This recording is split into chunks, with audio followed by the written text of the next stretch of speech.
Students, आज हमारा topic है सामंतवाद के विरुद्ध कृषक प्रतिरोध। यानी सामंत जागीरदार उनके खिलाफ जो किसानों का प्रतिरोध विद्रोह जो हुए किसानों के, उनको हम पढ़ेंगे। पहले हम बात करेंगे कि सामंतों के खिलाफ किसानों ने प्रतिरोध या विद्रोह क्यों किया, उसके कारण क्या थे, और फिर हम पढ़ेंगे कि कौन कौन से प्रमुख विद्रोह हुए। तो बात करते हैं इस टॉपिक पे। भारत में ईस्ट इंडिया कंपनी की स्थापना के साथ ही किसानों की दुर्दशा का दौर आरंभ हो चुका था, किसानों का भी और उद्योगों का भी। तो ये ईस्ट इंडिया कंपनी की स्थापना के साथ ही ये बुरा दौर शुरू हो गया और लगातार कंपनी की भू राजस्व लगान की मांग बढ़ती गई, जिसका उद्देश्य किसानों को जिसका बोझ जो है किसानों को वहन करना पड़ा। तो ईस्ट इंडिया कंपनी जो है लगान को बार बार बढ़ा रही थी, जिसका बोझ किसानों पर पड़ रहा था। स्थायी बंदोबस्त से भी जमींदार जो किसानों का शोषण किया, उनका उत्पीड़न किया। इससे जागीरदार प्रथा सामाजिक एवं आर्थिक शोषण का प्रतीक बन गई। यानी जो जमींदारी प्रथा थी, जागीरदारी प्रथा थी, वो जो है सामाजिक और आर्थिक शोषण का एक पर्याय बन चुकी थी, जिसके फलस्वरूप भारत में जगह जगह किसान आंदोलन खड़े हुए। तो पहले हम बात करते हैं भारत में किसान आंदोलन के पीछे कारण क्या रहे थे। तो पहला कारण है लगान वसूली की नई पद्धतियाँ, यानी जो रेतबाड़ी, महलबाड़ी और स्थायी बंदोबस्त था उसकी। तो उनमें कौन सी ऐसी बुराइयां थी जिसकी वजह से जो किसान आंदोलन के लिए प्रेरित हुए। तो भारतीय किसानों पर लागू लगान पद्धतियां बड़ी कठोर और दमनात्मक थी। 1793 में बंगाल में स्थायी बंदोबस्त लागू किया, हमने वहाँ पढ़ा था पूरा टॉपिक ये, जिसमें किसानों से भूमि का स्वामित्व छीन लिया गया। हमने बात की कि जमींदार ही जमीन के मालिक हो गए, किसान सिर्फ किराएदार के रूप में रह गए वहाँ पे। तो स्वामित्व छीन लिया गया और उन्हें किराएदार बना दिया गया। जमींदारों को लगान वसूली के असीम अधिकार दिए गए। लगान वसूली करने के लिए पावर जो है जागीरदारों को बहुत ज़्यादा दिए गए। ये वर्ग ब्रिटिश सत्ता के प्रति निष्ठावान बना रहा है। जागीरदार वर्ग है, जमींदार वर्ग है, ये अंग्रेज सरकार के प्रति निष्ठावान, उनका वफादार बना रहा। उसके बाद रेतबाड़ी बंदोबस्त और महलबाड़ी बंदोबस्त के द्वारा भी भारतीय किसानों का लगातार शोषण होता रहा और किसानों की स्थिति बद से बदतर होती गई। ऐसे उत्पीड़न से किसानों में असंतोष बढ़ना स्वाभाविक था। तो पहला कारण था कि लगान वसूली की जो तीन पद्धति थी, रेतबाड़ी, महलबाड़ी और स्थायी बंदोबस्त, इससे किसानों का बहुत ज़्यादा शोषण हो रहा था, जिसकी वजह से लगान वसूली की नई पद्धतियों से किसान भड़के और उत्तेजित हुए। दूसरा है कृषि पर बढ़ता बोझ। तो अंग्रेजी शासन का सबसे घातक प्रभाव भारतीय किसानों पर पड़ा। अंग्रेज अधिक से अधिक लगान वसूल करते थे। ब्रिटिश सरकार के लगान, जमींदारों के ज़मीन के किराए और साहूकारों के ब्याज, तीन तरफा मार। मतलब ब्रिटिश सरकार शोषण कर रही है, जमींदार शोषण कर रहे हैं और साहूकार जिससे पैसा उधार लिया वो ब्याज के रूप में शोषण कर रहे हैं। तो ये तीन तरफा मार से किसान शीघ्र ही भूमिहीन खेती मजदूर में बदल गए। तो मतलब जो खेत के मालिक थे वो खेत के मजदूर बन के रह गए। अकाल में भी लगान वसूल किया गया।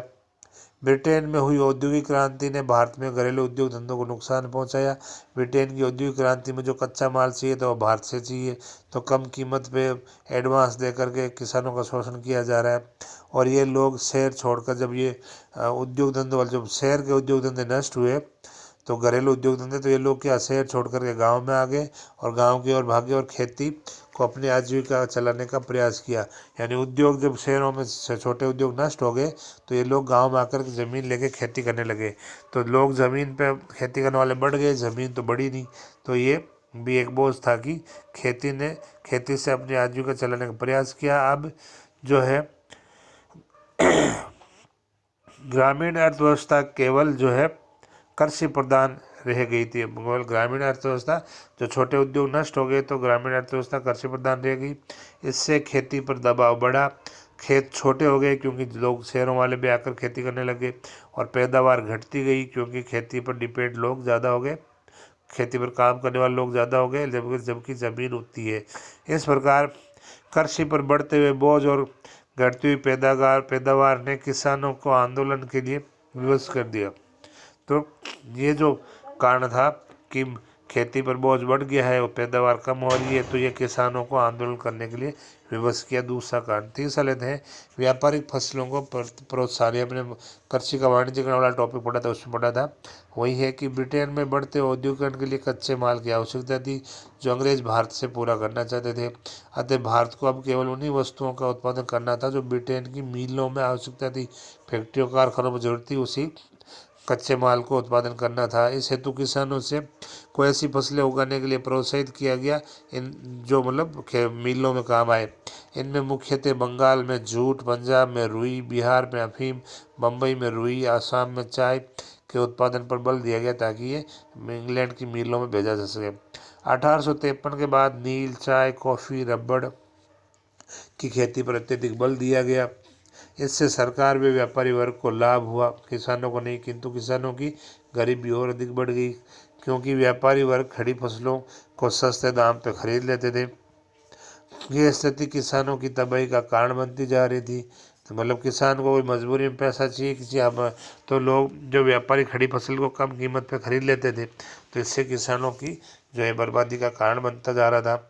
खाद्यान्नों की कमी के कारण अकाल भी पड़ने लग गए क्योंकि अब उत्पादन वाणिज्यिक फसलें हो रही है, खाद्यान्न कम हो रहा, तो उससे अकाल पड़ने लगे। किसानों की इन शोषणकारी नीतियों के विरुद्ध किसानों के इन शोषणकारी नीतियों के विरुद्ध वे विद्रोह के लिए प्रेरित हुए। चौथा लेते हैं भूमि का विखंडीकरण। तो जो लोग शहर छोड़ करके, शहरों में जिनके उद्योग धंधे नष्ट हो गए, वो गाँव में खेती करने आए तो खेत छोटे हो गए, भूमि का विखंडीकरण हुआ। तो बेरोजगार लोगों ने शहरों से गाँव की ओर पलायन किया और अपनी थोड़ी सी पूंजी से ज़मीन खरीदकर खेती करने लगे। भूमि तो सीमित थी, अतः भूमि का विखंडीकरण शुरू हो गया, यानी खेत छोटे हो गए। किसान अपनी ज़मीन के टुकड़े इन कारीगरों को बेचने लगे जिनके पास जिनको मजबूरी थी। जनसंख्या में वृद्धि के साथ साथ भी किसानों में कृषि भूमि का बंटवारा होने लगा, जनसंख्या भी बढ़ रही थी जिससे भी खेत छोटे होने लगे, अतः आजीविका चलाना संभव नहीं रहा। यानी खेत छोटे हो गए, डिपेंड लोग ज़्यादा हो गए, तो आजीविका चलाना भी मुश्किल हो गया और किसान गरीबी और भुखमरी में फंसता गया। भुखमरी और गरीबी की कोख से ही क्रांति का जन्म होता है, ऐसी धारणा रही है। तो ये भी एक कारण बना कि भूमि का विखंडीकरण भी किसान आंदोलन का कारण बना। पांचवा, भूमि से बेदखली, यानी जमीन से इनको निकालना। तो अंग्रेजों द्वारा राजस्व प्रणाली में किए गए बदलावों का सर्वाधिक घातक प्रभाव किसानों पर पड़ा। अंग्रेजों ने जो राजस्व प्रणाली लागू की थी, जो महलबाड़ी, रेतबाड़ी, स्थायी बंदोबस्त, उसका जो है सर्वाधिक घातक प्रभाव किसानों पर पड़ा। किसानों को लगान नगद राशि के रूप में चुकाना पड़ता था, नगद धन दो। कई बार किसान लगान नहीं चुका पाते थे, परिणाम स्वरूप उन्हें ज़मीन से बेदखल कर दिया था, ज़मीन उनसे छीन ली जाती थी। इसके अलावा जहां अंग्रेज जो है बागान मालिक, चाय, कॉफ़ी, रबड़ और नील के जो बागान मालिक थे, जो बाग लगाए, वहाँ पर भी भारी संख्या में किसानों को ज़बरदस्ती उन्हें अपनी ज़मीन से बेदखल कर दिया गया इन बागानों को लगाने के लिए। किसान इस दमन को चुपचाप सहन करने वाले नहीं थे और इस आक्रोश की परिणति किसान आंदोलन के रूप में हुई। अगला बात करते हैं किसानों की ऋणग्रस्तता, यानी लोन लेके, कर्जा लेके वो कर्जे में ही बर्बाद हो रहे थे। तो ब्रिटिश भारत में लगान वर्दी का अधिकार सरकार के अपने पास रखा, यानी ब्रिटिश सरकार जो है लगान में जो बढ़ोतरी करने का अधिकार है उन्होंने स्वयं अपने पास रखा और जो जो ब्रिटिश सत्ता फैलती गई, भारत में विस्तार होता गया, सरकार का खर्चा भी बढ़ता गया और वैसे वैसे लगान की दर भी बढ़ती गई। इससे महंगाई बढ़ती गई। उत्पादन के महंगेपन ने किसानों को ऋण लेने के लिए मजबूर किया, यानी किसानों के पास जब खेती करना महंगा हुआ तो पैसे नहीं हुए तो वो किसी से लोन लेते थे, साहूकारों से ऋण लेने के लिए मजबूर किया। जब वे ऋण नहीं चुका पाते थे तो उनकी ज़मीनें साहूकारों के हाथ में चली जाती थी, यानी साहूकार उनकी ज़मीन पे कब्जा कर लेते थे और किसान निरंतर जो है ऋण में डूबा रहता था। पुलिस और अदालत की पूरी शक्ति साहूकारों के साथ, यानी पुलिस की जो और अदालत की जो न्याय प्रक्रिया थी, ये पैसे वाले साहूकार के फेवर में रहती थी, गरीब किसान का साथ नहीं देती थी। ऐसी स्थिति में किसानों में असंतोष उत्पन्न होना स्वाभाविक था। तो ऐसे हालात में किसानों के अंदर जो असंतोष उत्पन्न होना स्वाभाविक था क्योंकि किसानों के साथ बहुत ज़्यादा शोषण हो रहा था। अगला पॉइंट ले रहे हैं, किसानों कृषि विकास में ठहराव आना, यानी खेती के विकास डेवलप नहीं हो रहा, वो रुक गया। तो ब्रिटिश शासकों की आर्थिक नीतियों से भारत में कृषि के विकास में ठहराव आया। ब्रिटिश सरकार ने जो आर्थिक नीतियाँ अपनाई जिससे कृषि का विकास रुक गया। कृषि पर बढ़ता हुआ बोझ और कृषि योग्य भूमि सीमित होना इसके सामान्य कारण थे। इस ठहराव का दबाव किसानों पर पड़ा। कृषि के विकास की तरफ सरकार लापरवाह थी, खेती को बढ़ावा देने, विकास करने की तरफ ईस्ट इंडिया कंपनी लापरवाह थी तथा उत्पादन स्तर बहुत नीचा था। इस कारण से जो है खेती का जो है कौशल पंगु बन गया, यानी खेती जो है उत्पादन बढ़ाने वाली है, तरक्की वाली नहीं थी, कमज़ोर होगी। इससे बर्बाद किसानों ने क्रांति का सहारा लिया। तो ये हमने बात की कि